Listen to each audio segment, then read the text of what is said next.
మనం ICICI bank cover చేద్దాం. So results are out and sales, profits, margins across the board latest క్వార్టరే కాదు కదా, ట్రైలింగ్ 12 మంత్స్ కూడా బ్రహ్మాండంగా ఉన్నాయి. అండ్ ఇది కూడా ఏ కంపెనీ మన సెప్టెంబర్ నాటికి అన్ని పడినట్టుగా ఇది అంత అంటే స్టాక్ కూడా పడలేదు. ఇఫ్ ఎనీథింగ్ ఇప్పుడు ఇంకా పెరుగుతుంది. Everything is Poynting good.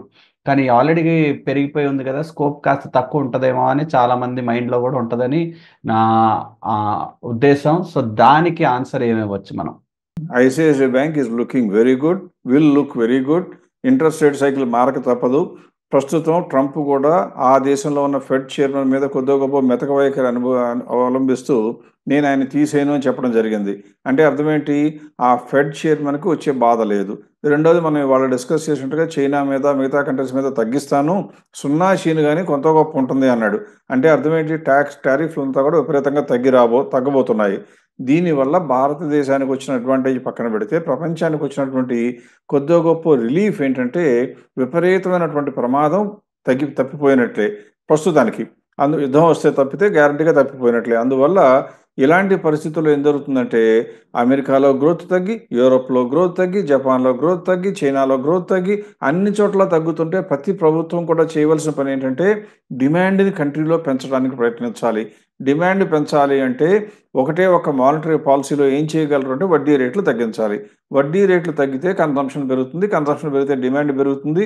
దాంతో ప్రొడక్షను, దానితో పాటు యాక్టివిటీ పెరుగుతాయని ప్రపంచవ్యాప్తంగా నమ్ముతున్నటువంటి సిద్ధాంతం. అలా గనక జరిగినట్లయితే ఈ కంపెనీకి వచ్చే లాభం ఏంటి అని చూస్తే, ఎప్పుడైతే ఎక్కువ కన్సంప్షన్ పెరుగుతుందో, అంటే అమెరికాలో ఇంట్రెస్ట్ రేట్లు తగ్గితే ఇండియాలో కూడా ఇంట్రెస్ట్ రేట్లు తగ్గుతాయి. తగ్గితే మనం బ్యాంకుల గురించి అంతకుముందు మరీ చెప్పాం కాబట్టి మళ్ళీ రిపీట్ చేయటం లేదు. బ్యాంకులు గనక మార్కెట్‌లో ఉన్నటువంటి రిజర్వ్ బ్యాంక్ వడ్డీ రేటు తగ్గిస్తే బ్యాంకులకు అమాంతంగా విపరీతమైన అయాచిత లాభాలు వస్తాయని చెప్పాను అనేక సార్లు. అలా ఐసిఐసిఐకి మళ్ళీ లాభం వచ్చే అవకాశం ఉంటుంది. అన్ని బ్యాంకులకు వస్తాయి. ఇది పెద్ద బ్యాంకు కాబట్టి ఇంకా బ్రహ్మాండంగా వచ్చే అవకాశం ఉంది. అయితే ఇప్పుడున్న ప్రైసు కొనుక్కోవడానికి అనువుగా ఉందా అంటే దురదృష్టవశాత్తు లేదు. ఎందుకు అంటే ఆల్రెడీ పెరిగిన మాట కరెక్టు. ఇప్పుడు ఇవాళ రోజు తగ్గినా కూడా ఇంకా 22% స్కోప్ ఉంది.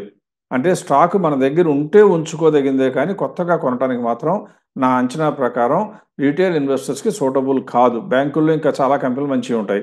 ఈ బ్యాంక్‌నే గనక కొనాలి అనుకుంటే మీ దగ్గర పెద్ద ఇన్వెస్ట్‌మెంట్ ఉండి, అందులో సేఫ్టీకి విపరీతమైన ప్రాధాన్యం గనక ఇస్తున్నట్లయితే అప్పుడు కొద్దిగా కొనుక్కోవచ్చు కానీ, అదర్‌వైజ్ చిన్న ఇన్వెస్టర్లు, రిటైల్ ఇన్వెస్టర్స్ ఐసిఐసిఐ బ్యాంక్ కన్నా బ్యాంకింగ్‌లో ఉన్న మిగతా కంపెనీలు చూసుకోవటం మెరుగని నా ఉద్దేశం.